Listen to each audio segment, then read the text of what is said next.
So you basically are saying to a point, faith and science can agree.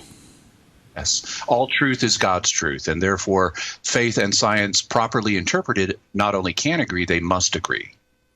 Okay. And there's a lot of places they don't. I mean, I can look at, say, carbon dating and the second law of thermodynamics. What do you do with that? Well, I don't see how carbon dating and the second law of thermodynamics disagree with the faith. Well, I mean, I guess what I'm saying is that some would believe, as it relates to the issue of evolution, things are getting better, not worse. They're not decaying, they're actually improving. Okay, that's not the way an evolutionary biologist would characterize evolution. An evolutionary biologist would not say that things are getting better or worse, simply that life adapts to the circumstances it finds itself in. So as circumstances change, life forms will change, but that doesn't mean that they're getting intrinsically better or intrinsically worse. Interesting. Okay. That obviously could be challenged and probably would be. But let me ask you this. So, in believing in the old Earth, so would that put you in the gap theory? Is that where you? No. The view that I hold is what's known as the framework hypothesis. It's different than the gap theory. Basically, one of the, and if I could have just a moment or two to describe how that works, I'd be happy to. No, that's the whole point. Go ahead. Okay, good.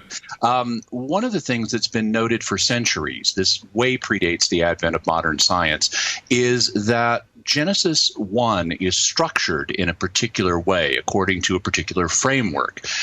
We initially read in verse 1 that God made the heavens and the earth, and then which means he made everything. And then in verse 2, we read that the earth is formless and void, or formless and empty, to translate it into a little bit more modern English. In Hebrew, the words that are used there are tohu for formless and bohu for empty or void.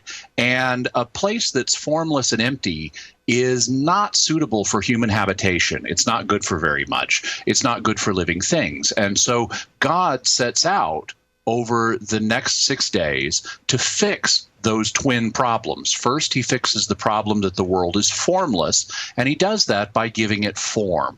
On the first day, he creates the day and separates the light from the darkness. So he's got a division there. That's the first introduction of form into the world, the separation of light from darkness. On the second day, he then separates the waters below from the waters above, giving rise to the sky and the sea. So he's added a new distinction into creation, a new element of form or structure. And then on the third day, he separates the waters below from themselves, giving rise to dry land. And so now we have the basic elements of the cosmos set up in a structural form. We have day and night, sky and sea, and dry land. And so the earth is no longer formless. God has given it a form, but it's still empty.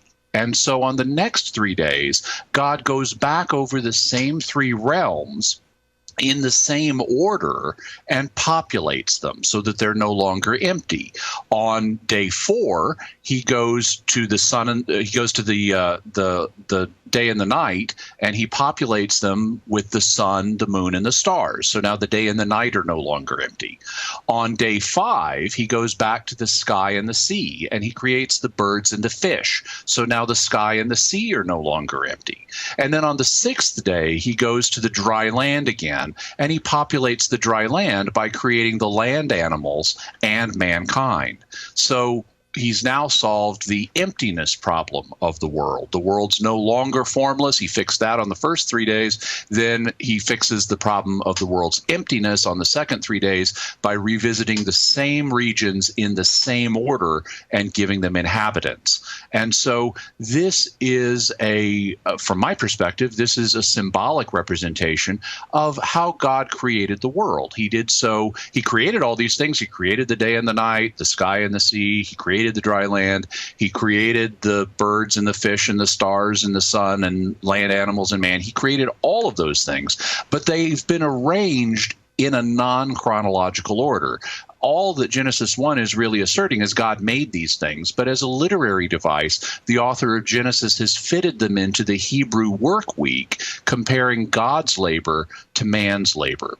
The reason we know that this isn't literally the order in which it happened is actually contained in the text. If you look on day 4, that's the day that God populates the day and the night by creating the sun, the moon, and the stars. Okay, so the sun is created on the 4th day.